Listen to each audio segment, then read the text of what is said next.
कार्तिक मास में जरूर पढ़ें यह कथा, मिलेगी भगवान विष्णु और लक्ष्मी की अपार कृपा। कार्तिक मास भगवान विष्णु और माता लक्ष्मी को प्रसन्न करने का सबसे शुभ समय माना जाता है। इस मास में सुबह सुबह स्नान करके भगवान विष्णु और भगवान श्री कृष्ण की विधि पूर्वक पूजा करने का विशेष महत्व है। तुलसी की पूजा और दीप दान करने से घर में सकारात्मक ऊर्जा और शांति का वातावरण बनता है। यह मास अपने आप में आध्यात्मिक ऊर्जा का खजाना है, जो भक्तों को जीवन में सुख, शांति और समृद्धि प्रदान करता है। पौराणिक कथाओं के अनुसार एक नगर में एक ब्राह्मण दंपत्ति रहता था।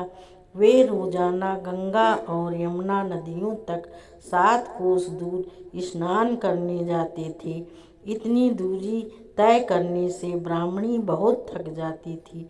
एक दिन उसने अपने पति से कहा कि यदि उसका कोई पुत्र होता तो कितना अच्छा होता, क्योंकि बेटे की बहू घर के काम संभालती और उनके आने पर खाना बना कर रखती। पत्नी ने उसकी बात सुनकर कहा कि वह उसके लिए बहू लेकर आता है। उसने एक पोटली में आटा और कुछ मोहरे रखवाकर उसे दिया और वह यात्रा पर निकल पड़ा। रास्ते में ब्राह्मण को यमुना के किनारे खेलती हुई सुंदर लड़कियां दिखीं, जिनमें से एक ने कहा कि वह अपना घर बनाना चाहती है। ब्राह्मण ने उसे बहू बनाने का निश्चय किया और उससे कहा कि कार्तिक मास चल रहा है, इसलिए वह खाना उसके घर ही खाएगा, पर उसकी माँ से कहे कि वह उसके लिए आटा छानकर रोटी बनाए।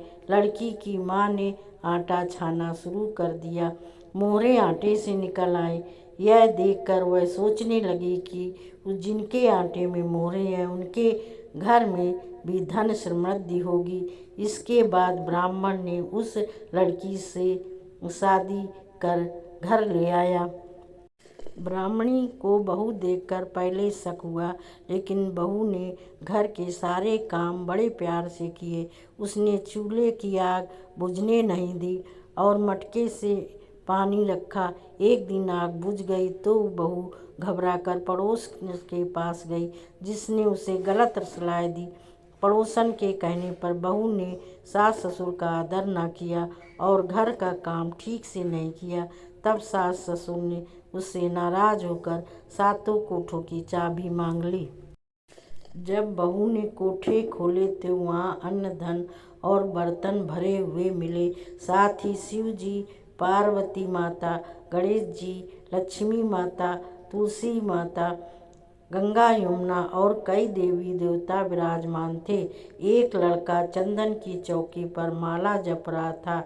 बहू ने उससे पूछा तो वह बोला कि वह उसका पति है और उसे दरवाज़ा तभी खोलना जब उसके माता पिता आए। बहू ने उन्हें सम्मान से सत्कार किया।